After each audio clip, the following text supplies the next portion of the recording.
Lingkar Survei Indonesia LSI Denny JA merilis hasil survei terbaru terkait simulasi dua bakal pasangan Capres dan Cawapres atau head-to-head.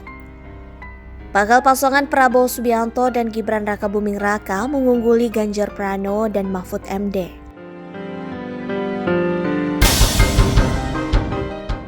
Hasil survei LSI Denny JA dirilis pada Selasa 24 Oktober 2023. Di mana periode survei dilakukan pada 4 hingga 12 September 2023. Metode penentuan responden menggunakan multi-state random sampling dengan jumlah 1.200 responden. Dalam survei LSI Denny JA ini, teknik pengumpulan data yang dipakai yakni wawancara tatap muka menggunakan kuesioner, margin of error survei dinyatakan sebesar kurang lebih 2,9%.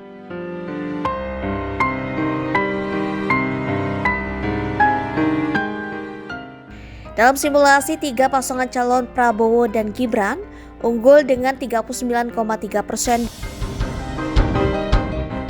dan Ganjar dan Mahfud 36,9%.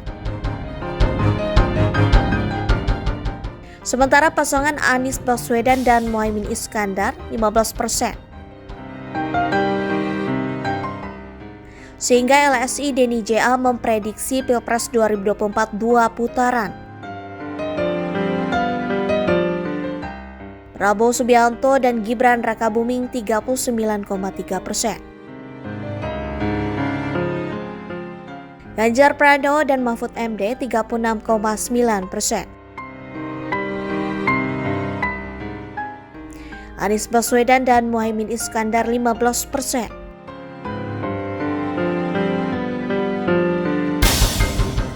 Ketika terjadi tiga pasang yang maju sebagai calon dalam Pilpres nanti, belum ada satupun pasangan yang bisa memastikan diri menang dalam satu putaran. Artinya masing-masing masih di bawah 50%. Jika Pilpres 2 putaran, maka akan terjadi head-to-head antara Prabowo dengan Gibran dan Ganjar dengan Mahfud. Maka hasilnya diprediksi Prabowo Subianto dan Gibran Rakabuming 52,5%. Ganjar Pranowo dan Mahfud MD 44,4%.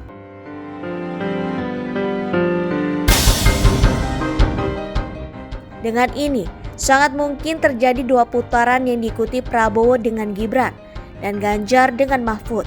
Mengingat secara konsisten dua pasangan ini selalu unggul dalam survei-survei belakangan ini.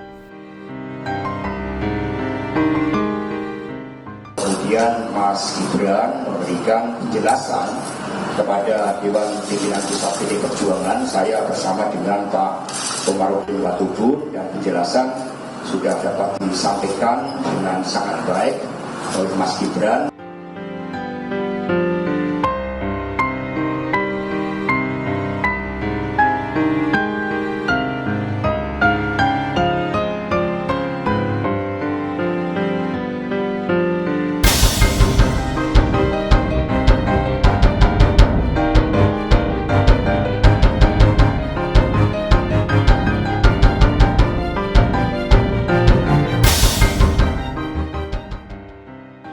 Sebelum kita berdoa, saya ingin sedikit cerita.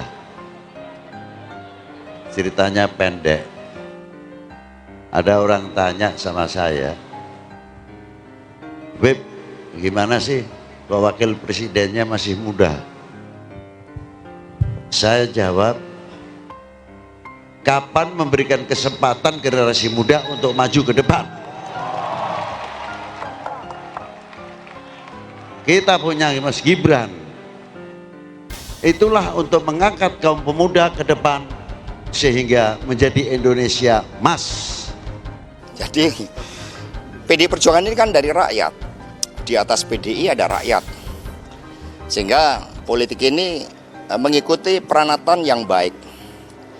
Kalau putih disimbolkan dengan kesucian, dengan kebenaran, dengan ketaatan pada nilai-nilai, kemudian berubah, kalau warnanya juga berubah, semula merah, kemudian secara nyata sudah berubah menjadi kuning, maka ya partai menghormati itu. Dan apa yang disampaikan oleh Pak Komarudin, oleh Pak Rudi Solo, itu betul. Maka ini sekarang Pak Rudi Solo kemarin sudah melaporkan kepada Ibu Ketua Umum karena Mas Gibran dulu diberikan KTA melalui DPC Solo, dan kemudian Mas Gibran kan sudah pamit kepada Mbak Puan, sudah pamit. Kalau pamit itu kan artinya tahu kan sudah pamit. Jadi sudah pamit. Kalau sudah pamit itu kan sudah gamblang, sudah cetha welo-welo ya.